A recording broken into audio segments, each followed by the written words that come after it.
దేవీ నవరాత్రులలో వేద మంత్ర పూజలలో స్వర్ణ కవచములు దాల్చిన కనక దుర్గాదేవి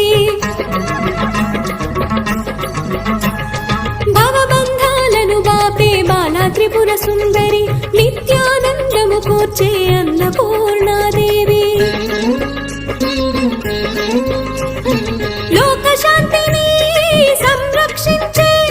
సుమంత్రమూర్తి గాయత్రి అక్షయ సంపదలెన్నో అవని జనులకందించే దివ్య రూపిణి మహాలక్ష్మి విద్యా కవన గానము సగు వేదమయీ సరస్వతి ఆయురారోగ్యాలు భోగ భాగ్యములు ప్రసాదించు మహాదుర్గా